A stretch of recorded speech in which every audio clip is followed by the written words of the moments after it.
जय जगन्नाथ समस्त मोर नमस्कार। केमिति अछिनि समस्ते आशा करछि समस्ते भलरे थिबे खुशीरे थिबे। मु भी बहुत भलरे अछि।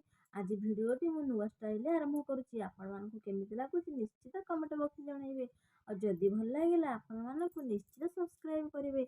जदि मोर एई कहवा स्टाइल आज आपण मानकु बहुत बहुत भल लागिताए मु ताले डेली डेली एमती ही कहि वीडियो करी। प्लीज कमेंट करिवे केमिति लागुछि मोर एई वीडियोटी आज।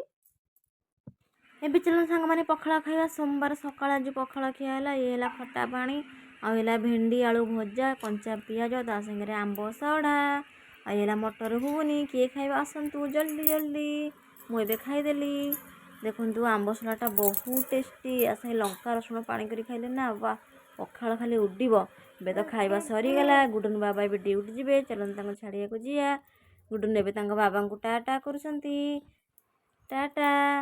बेचलन ठाकुर को मुंडिया मारदेबा। गुडन बाबा भले भले ड्यूटी रे पहुंची जातु। गुडन बाबा तो पळेले आमे बेचल रोसई करबा। मुठे आलू सिझे देछि आ बड़ी की भाजी दउछि। मुते आज घरे आज एकोटिया आलू बड़ी तरकारी करी खाइ देबी।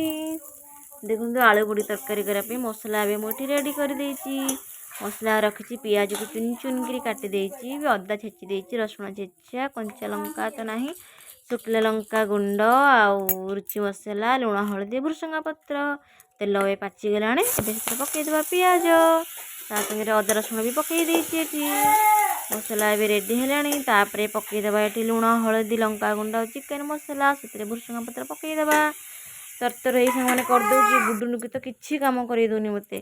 तापरे बड़ी भाजी रखिथिली आलू ता संगे मिक्स करी पकई देली। एबे तरकारी मोर हे गेला। मु जाउछि गुडुनु को सुआई देबी। वीडियोटा भल लागिथिबो प्लीज सब्सक्राइब करिवे संग।